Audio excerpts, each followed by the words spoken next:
오늘 본문에서 하나님께서 이스라엘 백성들에게 돌아오라고 말씀하십니다. 우리 7절 말씀 같이 한번 읽겠습니다. 시작. 너희 조상 때부터 너희는 내 규례를 떠나서 이제 너희는 나에게로 돌아오너라.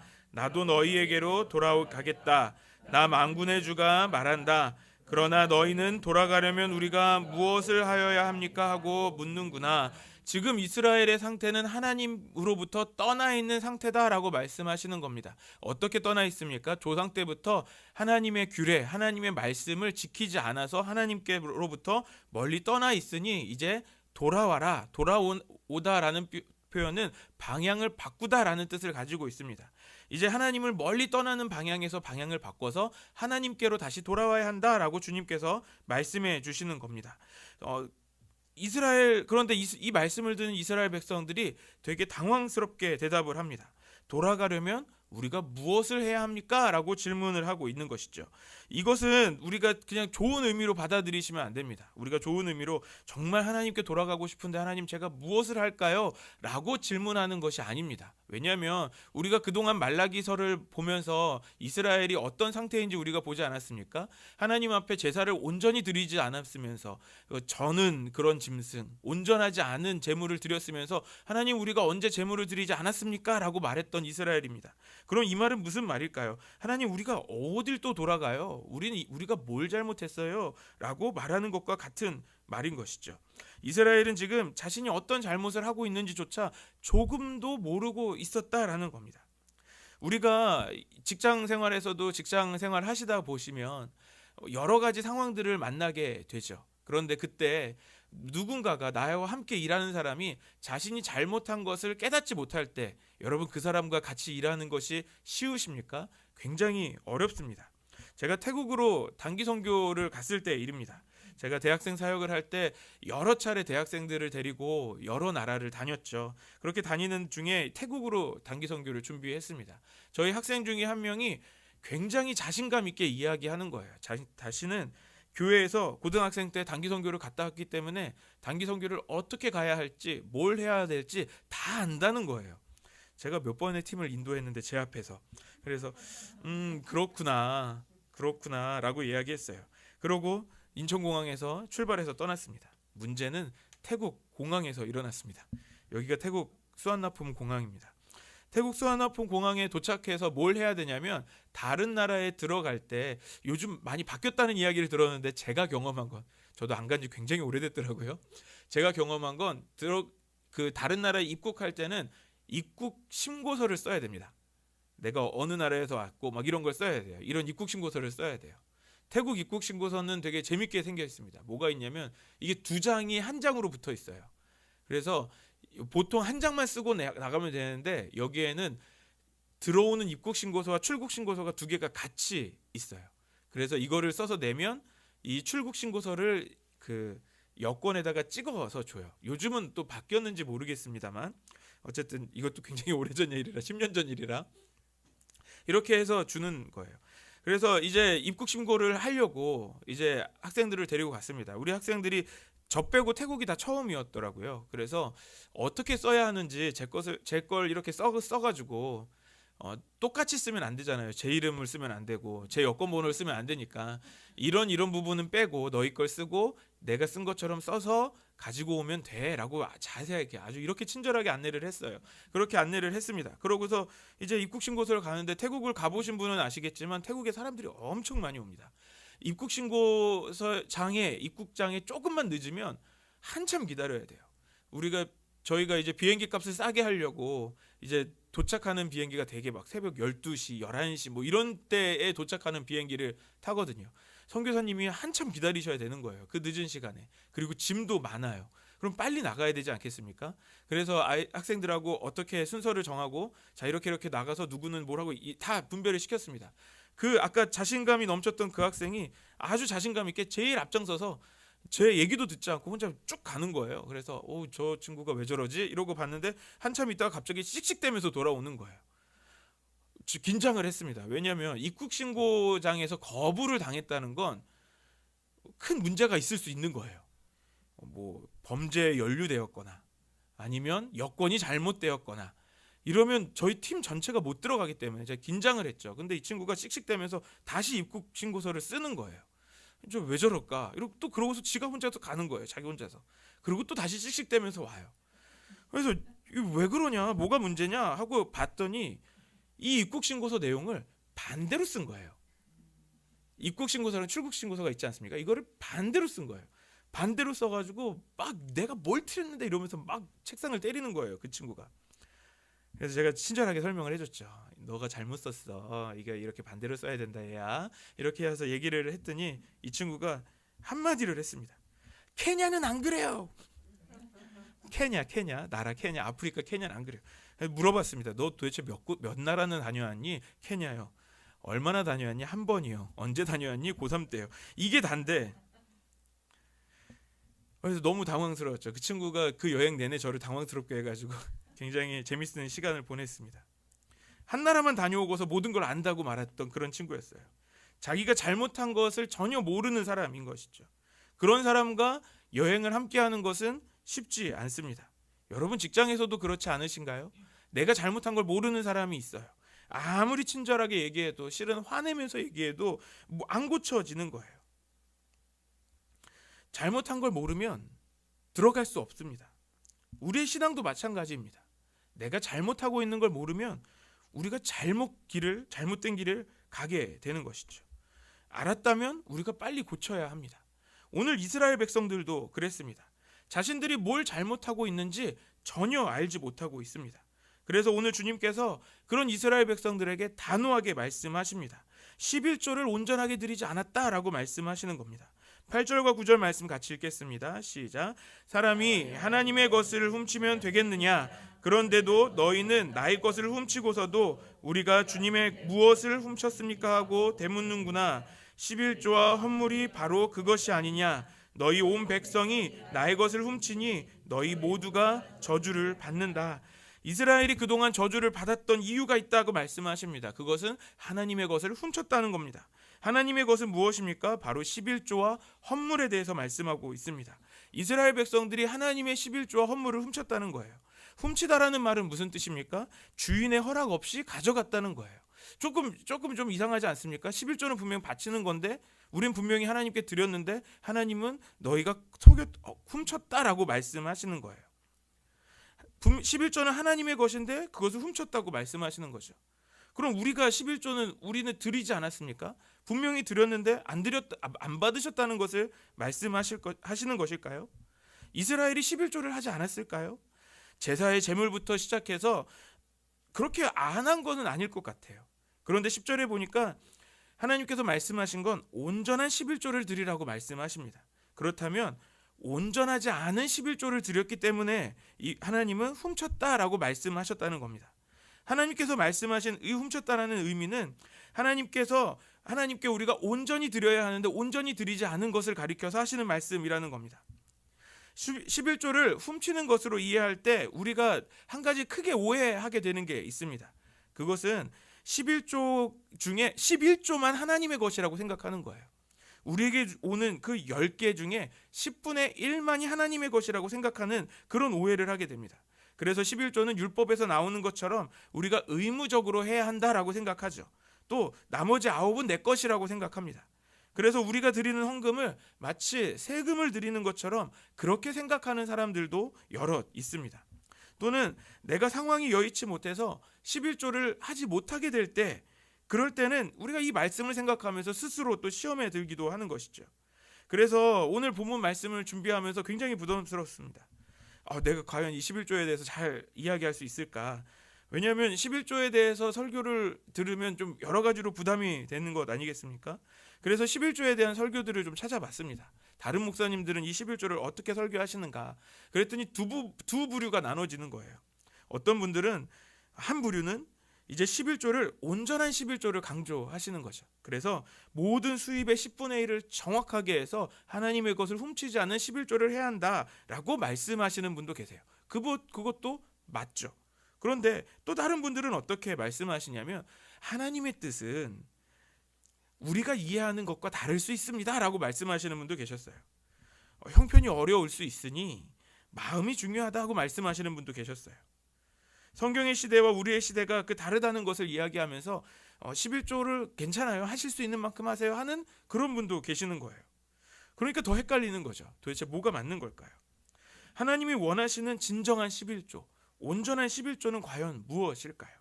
성경에서 말씀하는 그 11조에 대해서 우리가 좀 살펴보면 좋겠습니다. 성경에서 11조가 제일 먼저 등장한 내용은 어디냐면 아브라함과 멜기세덱의 만남입니다. 아브라함이 조카 롯을 구하기 위해서 자신의 사병들을 이끌고 가나안의 왕들과 싸웁니다. 그리고 아브라함은 큰 승리를 거두고 돌아오죠. 그렇게 돌아오는 길에 대제사장인 멜기세덱을 만나 축복을 받습니다. 그리고 아브라함이 드린 그때 열의 하나 11조를 드립니다. 우리 창세기 14장 19절부터 20절 말씀 같이 읽겠습니다. 시작. 그는 아브라함에게 복을 빌어주었다. 천지의 주제 가장 높으신 하나님 아브라함에게 복을 내려주십시오. 아브라함은 들으시오. 그대는 원수들을 그대의 손에 넘겨주신 가장 높으신 하나님을 찬양하시오. 아브라함은 가지고 있는 모든 것에서 열의 하나를 멜기세덱에게 주었다. 멜기세덱은 아브라함에게 승리를 주신 하나님을 찬양합니다. 그러자 아브라함은 자신이 가지고 온 승리의 그 전리품들을 멜기세덱에게 열 중에 하나를, 그 11조를 주게 됩니다. 성경에서 제일 먼저 나오는 11조의 모습이죠. 그렇다면 아브라함은 왜 멜기세덱에게 11조를 준 것일까요? 좀 당황스럽지 않습니까? 이겨서 승리해서 가고 있는데 갑자기 누가 만났어요. 누가 만나서 우리 이런 거죠. 내가 월급을 타서 왔는데 갑자기 목사님을 만나요. 목사님이 당신에게 이 월급을 주신 분은 하나님이십니다 라고 말씀하시는 거예요. 그러니까 거기에서 11조를 딱 떼서 주는 거예요. 이런 상황인 거죠. 그런데 이 상황에 아브라함은 너무 당연하게 열의 하나를 그 멜기세덱에게 주었다는 겁니다. 아브라함의 11조는 무엇을 의미하는 거냐면 하나님을 인정하는 의미를 담고 있습니다.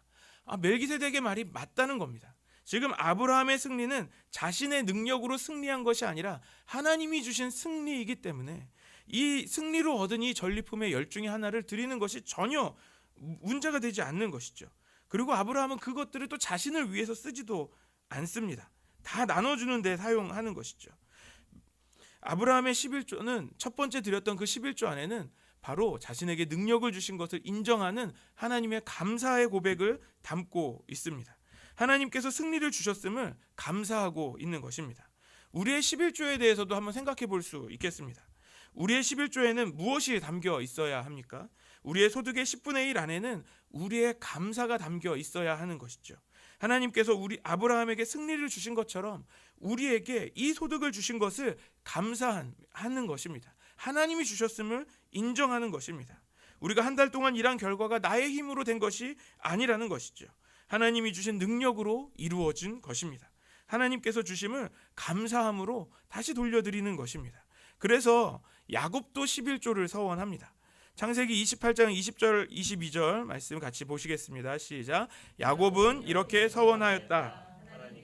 저와 함께 계시고 제가 가는 이 길에서 저를 지켜주시고 먹을 것과 입을 것을 주시고 제가 안전하게 저의 아버지 집으로 돌아오게 해주시면 주님이 저의 하나님이 되실 것이며 제가 기둥으로 세운 이 돌이 하나님의 집이 될 것이며 하나님께서 저에게 주신 모든 것에서 열의 하나를 하나님께 드리겠습니다. 야곱은 루스라는 지역에서 돌베개 베고 자다가 하나님을 만나는 꿈을 꾸게 됩니다. 그리고 그곳을 베델이라고 부르고 그곳에서 하나님 앞에 11조를 서원합니다. 하나님이 나의 하나님이 되어주신다면, 하나님이 나를 다시 이 고향으로 돌아오게 해주신다면 그 하나님을 기억하며 11조를 드리겠다라는 것입니다. 야곱의 서원은 무엇을 말씀해 주고 있습니까? 이 11조를 통해서 나와 함께 하신 하나님을 인정하겠습니다라는 겁니다. 나를 인도하시는 그 하나님을 인정하고 감사하겠다라는 고백을 지금 드리는 것이죠. 그래서 하나님은 이스라엘에게 모세를 통해서 율법을 주시면서 역시 11조에 대해서 말씀하셨습니다. 레위기 27장 30절 말씀 같이 보겠습니다. 시작.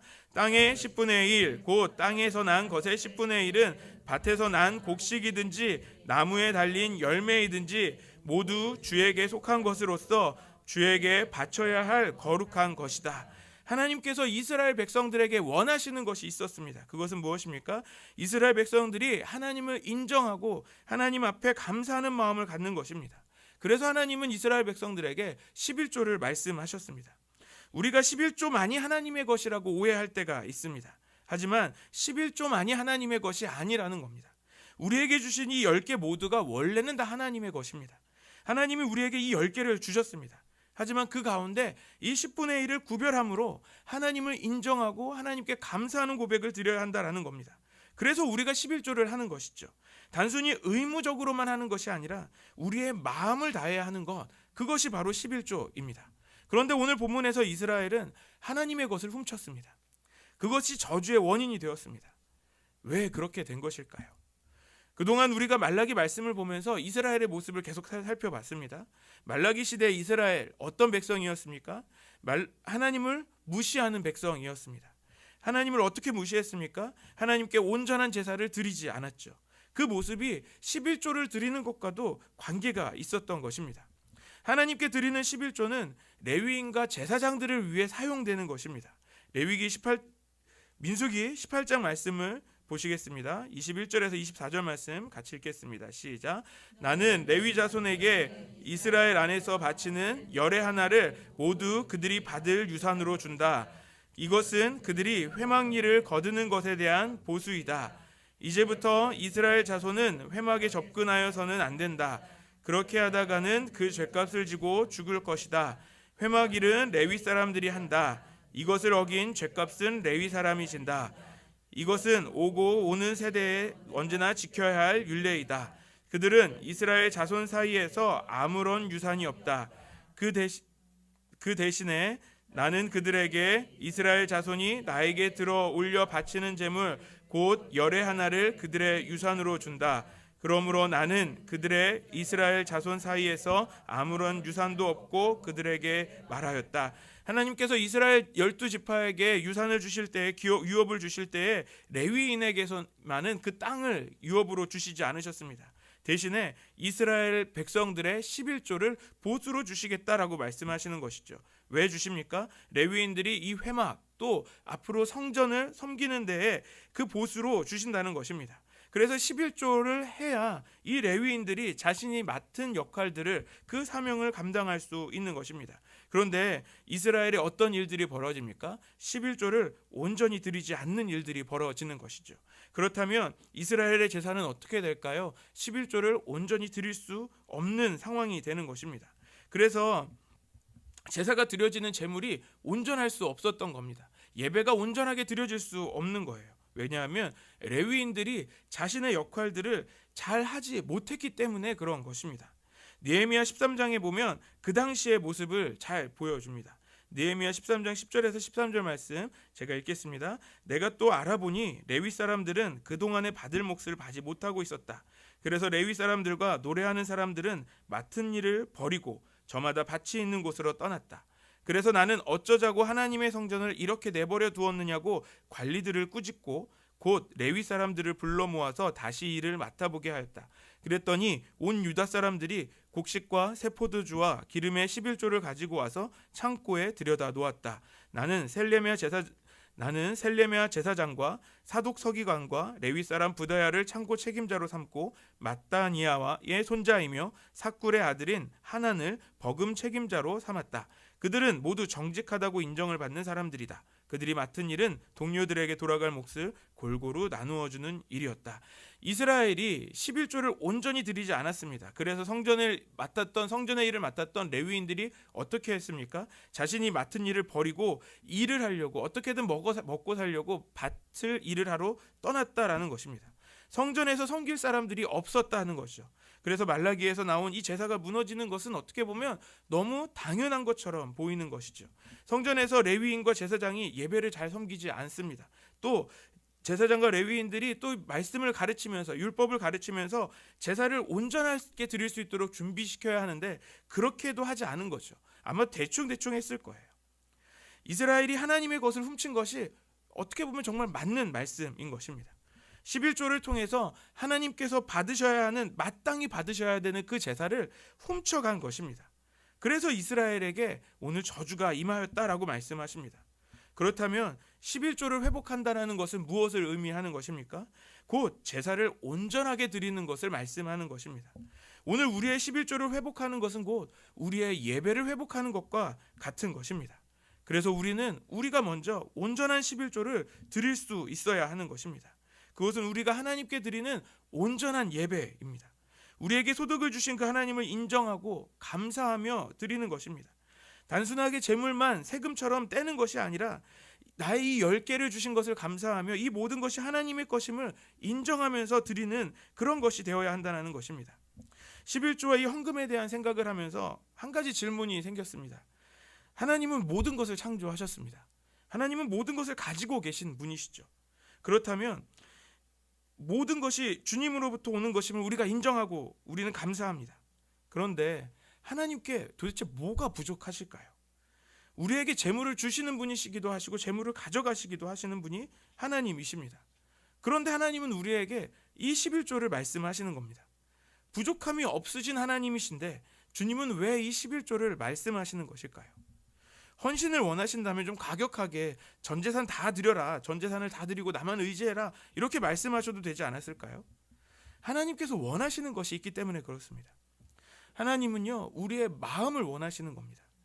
우리의 마음의 중심을 원하시는 겁니다.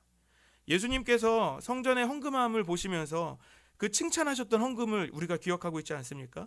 예수님께서는 과부의 두렙돈을 칭찬하셨습니다. 이 두렙돈은 얼마였습니까? 우리 돈으로 한 1,000원밖에 되지 않는, 1,000원 정도밖에 되지 않은 아주 작은 돈이었습니다.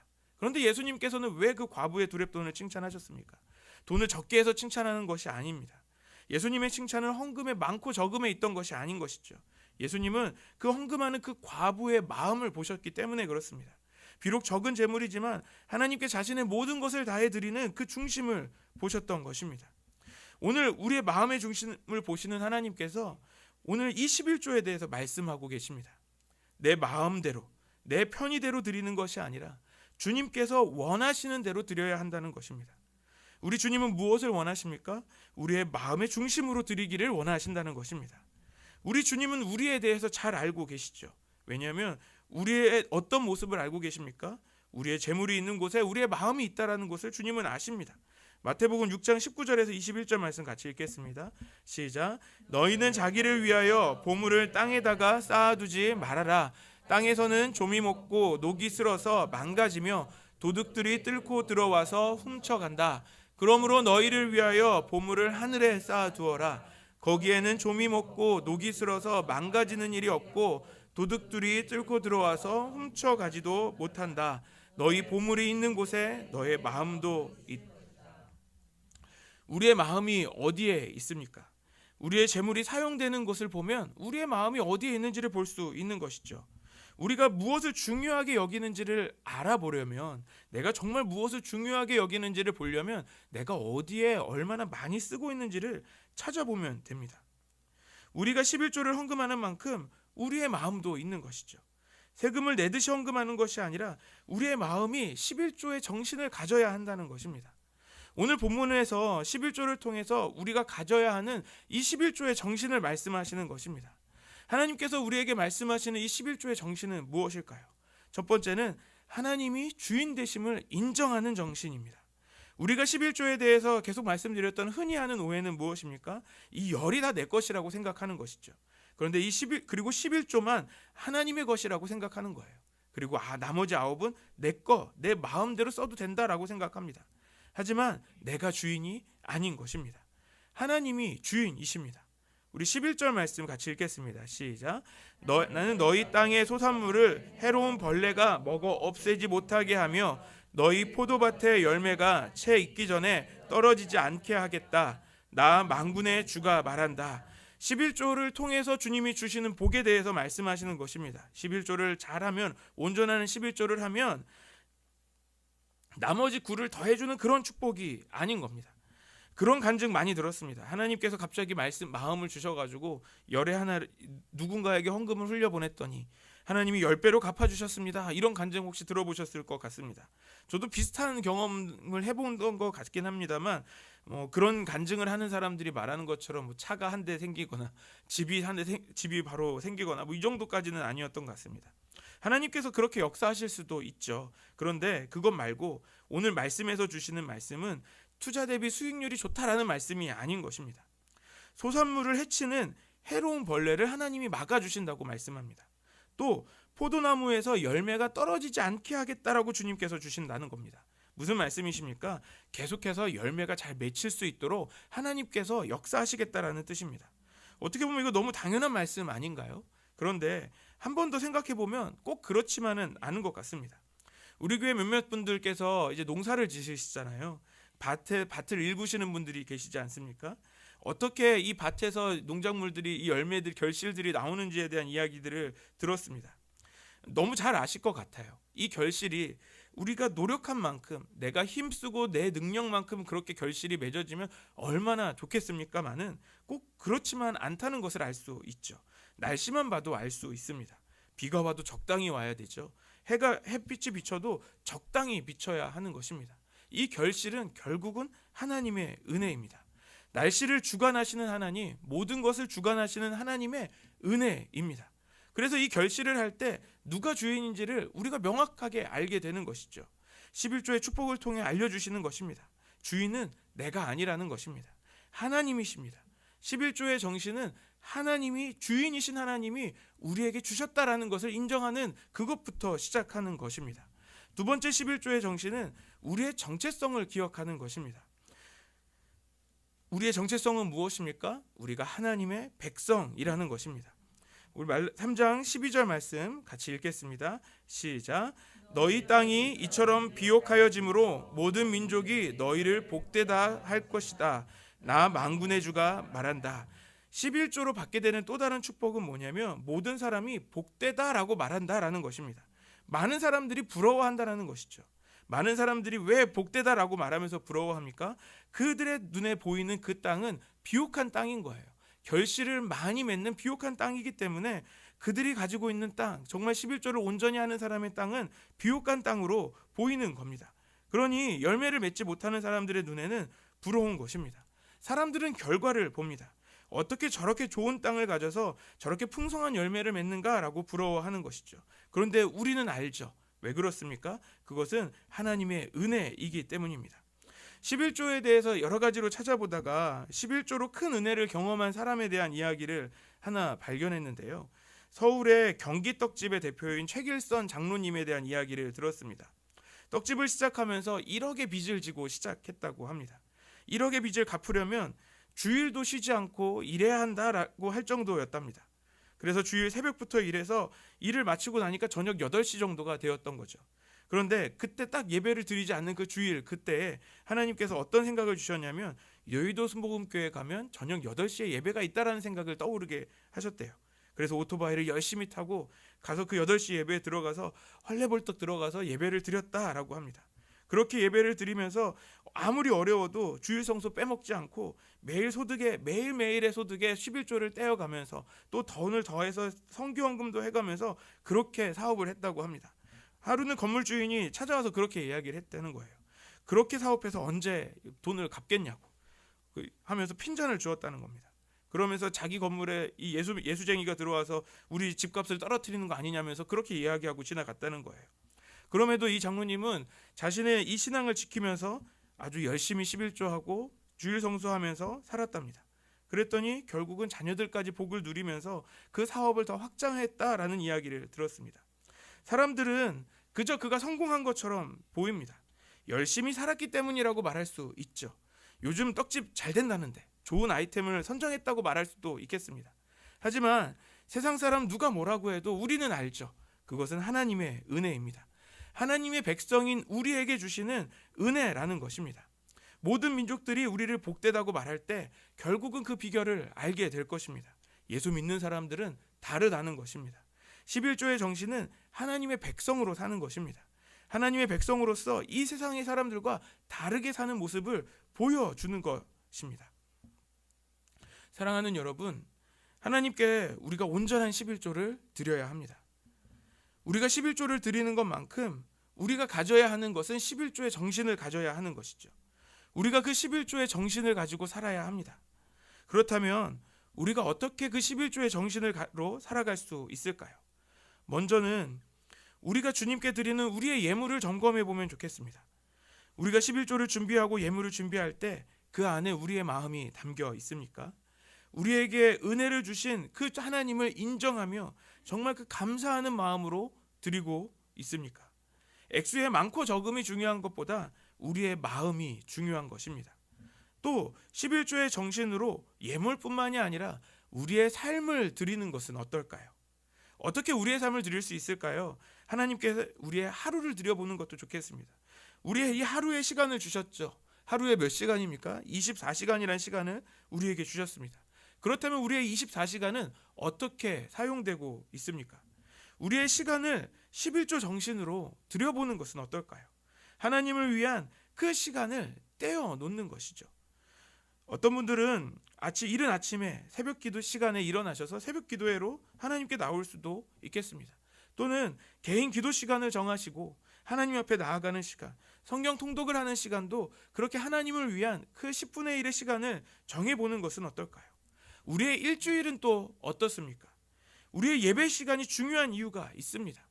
일주일에 모두가 쉬어야 하는 그 시간이지만 그 시간을 하나님께 드리는 것입니다. 수요일도 또 금요일도 이 모든 시간을 하나님께 드리는 것입니다. 말라기 3장 10절 말씀 같이 읽겠습니다. 시작. 너희는 온전한 11조를 내 집에 먹을거리가 넉넉하게 하여라. 이렇게 바치는 일로 나를 시험하여 내가 하늘 문을 열고서 너희가 쌓을 곳이 없도록 복을 붓지 않나 보아라. 나 만군의 주의 말이다. 하나님께서 온전한 11조로 하나님을 시험하라고 말씀하십니다. 말씀을 묵상할 때 하나님의 마음이 느껴지는 것 같았습니다. 우리 하나님은요, 자신감이 넘치시는 거예요. 말씀대로 넘치는 복을 주실 그 마음이 있으신 겁니다. 그래서 시험해봐라 라고 당당하게 말씀하시는 것이죠. 11조는 하나님을 인정하는 것입니다. 하나님께 감사하는 것입니다. 우리의 11조의 정신을 가지고 재물뿐만이 아니라 우리의 삶, 우리의 시간을 드릴 때 우리 주님은 우리에게 넘치는 복을 주실 것입니다. 하나님이 주시는 그 넘치는 복을 경험하는 저와 여러분들 되시기를 소망합니다. 우리 안성열린교회가 그 11조 정신으로 하나님을 경험하는 믿음의 교회 되기를 주님의 이름으로 축원합니다. 우리 다 같이 기도하시겠습니다. 하나님 아버지 감사합니다. 우리의 중심을 보시는 하나님, 우리가 주님이 기뻐하시는 온전한 11조를 드리기를 원합니다. 11조는 나의 것이 아니라 주님의 것입니다. 또 우리에게 주신 모든 것이 다 주님의 것이며 주님의 은혜입니다. 우리에게 주신 그 은혜에 항상 감사하며 하나님을 인정하는 그 11조를 드리겠습니다. 우리의 재물만이 아니라 우리의 삶을 11조로 또 드립니다. 우리의 11조가 하나님이 만족하시는 온전한 11조가 되게 하여 주시옵소서.